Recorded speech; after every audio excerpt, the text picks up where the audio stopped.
السلام علیکم ورحمۃ اللہ وبرکاتہ۔ میں محمد عظمت رضا رضوی، نظامی استاد جامعۃ رضا فاطمۃ الزہرا صورت گجرات، درجہ عالمیت کی متعلمات سے مخاطب اور نور الانوار کا درس دینے جا رہا ہوں۔ آپ سے مخاطب کہ آپ اس سبق کو پڑھ رہے ہیں، سن رہے ہیں، اللہ پاک کی بارگاہ میں دعا ہے پروردگار عالم اپنے حبیب کے صدقے آپ کو علم نافع عطا فرمائے، آپ لوگوں کے صدقے مجھے بھی علم نافع عطا فرمائے، آمین ثم آمین۔ آئیے آج کا سبق پڑھتے ہیں۔ اللہم صلی علی سیدنا محمد وعلی آل سیدنا محمد کما صلیت علی ابراہیم وعلی آل ابراہیم انک حمید مجید۔ اللہم بارک علی محمد وعلی آل محمد کما بارکت علی ابراہیم وعلی آل ابراہیم انک حمید مجید۔ اللہم رب اشرح لی صدری ویسر لی امری واحلل عقدۃ من لسانی یفقهوا قولی۔ اللہم رب یسر ولا تعسر وتمم بالخیر۔ بسم اللہ الرحمن الرحیم۔ والثالث فی وجوہ استعمال ذلک النظم ای التقسیم الثالث فی طرق استعمال ذلک النظم المذکور سابقا من انه استعمل فی معناه الموضوع له او غیره او استعمل مع انکشاف معناه او استتاری، وهي أربعة أيضا: الحقيقة والمجاز والصريح والكناية، لأنه إن استعمل في معناه الموضوع له فهو حقيقة أو في غير الموضوع له فمجاز، ثم كل منها إن استعمل بانكشاف معناه فهو الصريح وإلا فهو الكناية۔ ٹھیک ہے، دیکھیے تیسری تقسیم اسی نظم کے استعمال کے طریقے میں ہے۔ یہ تیسری تقسیم اسی نظم کے استعمال کے طریقے میں ہے۔ پھر یہاں اے حرف تفسیر کے ذریعے فرما رہے ہیں ای تقسیم الثالث، یعنی تیسری تقسیم فی طرق استعمال ذالک النظم، اسی نظم کے استعمال کے طریقے میں ہے، المذکور سابقا، جو کہ سابق میں مذکور ہوا۔ یہ اس سے پہلے بھی نظم کا بیان ہو چکا ہے، اسی کے استعمال کے طریقے میں ہے۔ کیا مطلب؟ من انہ استعمل فی معانی الموضوع له او غیری، یعنی کہ اسے استعمال کیا جائے گا معنی موضوع له میں یا اس کے غیر میں۔ یہ یعنی لفظ اپنے معنی موضوع له میں مستعمل ہے یا غیر موضوع له میں، ٹھیک ہے، یا اپنے معنی کی وضاحت کے ساتھ مستعمل ہے یا انکشاف کے ساتھ مستعمل نہیں ہے، ٹھیک ہے نا۔ تو اگر کہتے ہیں یہ بھی چار قسم ہے، یہ بھی چار ہیں: حقیقت، مجاز، صریح، کنایہ۔ دلیل حصر کیا ہے؟ دلیل حصر آپ کا وہاں سے بیان کیا، لِأَنَّهُ، یہ پھر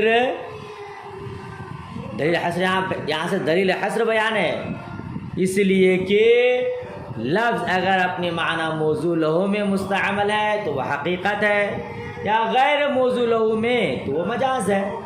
پھر ان میں سے ہر ایک اگر اپنے معنی کی وضاحت کے ساتھ مستعمل ہے تو وہ صریح ہے، ورنہ تو وہ کنایہ ہے، ٹھیک ہے نا۔ لفظ معنی موضوع له میں مستعمل ہے تو حقیقت، آپ حقیقت کی تعریف جانتی ہی ہے، وہ لفظ جو اپنے معنی موضوع له میں استعمال کیا جائے، اپنے معنی موضوع له میں مستعمل ہو، اور مجاز جو اپنے معنی موضوع له کے علاوہ میں مستعمل ہو۔ پھر یہ حقیقت و مجاز اگر اپنے معنی کی وضاحت کے ساتھ انکشاف کے ساتھ مستعمل ہے تو صریح ہے، صریح وہ لفظ جس کا معنی ظاہر ہو، ہے نا، ورنہ تو کنایہ وہ لفظ جس کا معنی ظاہر نہ ہو، پوشیدہ ہو۔ سمجھ شریف میں بات آئی؟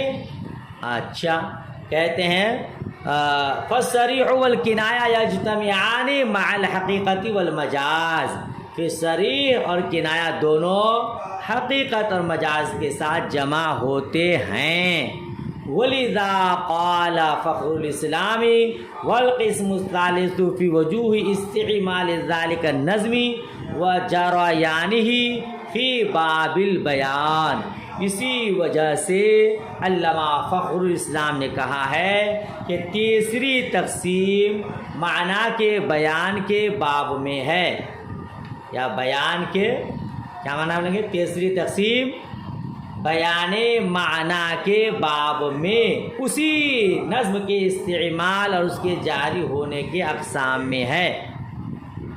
اسی لیے فخر الاسلام نے کہا ہے تیسری تقسیم اسی نظم کے استعمال کے طریقے میں ہے اور اس کے جاری کرنے کے بارے میں ہے، فی باب البیان، بیان کے باب میں۔ اس طرح بھی آپ ترجمہ کر سکتے ہیں۔ سمجھ شریف میں بات آئی یہ وَلِذَا قَالَ فَخْرُ الْإِسْلَامِ وَالْقِسْمُ الثَّالِثُ فِي وُجُوهِ اسْتِعْمَالِ ذَلِكَ النَّظْمِ وَجَرَيَانِ فِي بَابِ الْبَيَانِ۔ یہاں سے ایک اعتراض کا جواب دینا چاہتے ہیں۔ کیا کرتے ہیں؟ ایک اعتراض کا جواب دینا چاہتے ہیں۔ اعتراض یہ ہے کہ حقیقت، مجاز، صریح، کنایا یہ 4 قسمیں ہیں، ٹھیک ہے نا؟ اور آپ جانتے ہیں کہ قسیم اپنے آپس میں مباین ہوتے ہیں، چاروں قسیم ہیں نا اپنے آپس میں، تو کوئی قسم دوسری قسم کے ساتھ نہیں ملے گا، ہے نا؟ لیکن یہاں حقیقت، مجاز، صریح، کنایا کے درمیان تباین اور اختلاف نہیں ہے، بلکہ صریح اور کنایا حقیقت کے ساتھ اور مجاز کے ساتھ جمع ہو جاتے ہیں۔ نہیں کہا فالصریح والکنایۃ یجتمعان مع الحقیقت والمجاز، صریح اور کنایا حقیقت اور مجاز کے ساتھ جمع ہو جاتے ہیں۔ تو یہ اقسام ہیں، اقسام اپنے آپس میں مباین ہوتے ہیں، جمع ایک دوسرے کے ساتھ نہیں ہوتے ہیں، کوئی اسم فعل نہیں، کوئی فعل حرف نہیں، آپ بار بار پڑھ چکے ہیں۔ تو پھر یہاں صریح، کنایا حقیقت اور مجاز کے ساتھ بھلا کیسے جمع ہوگا؟ تو اسی کا جواب دیا ہے۔ جواب کا خلاصہ یہ ہے کہ صریح اور کنایا میں 2 مذہب ہیں۔ ایک مذہب علامہ فخر الاسلام علیہ رحمہ کا ہے، اور دوسرا مذہب علامہ صدر الشریعہ صاحب توضیح کا ہے۔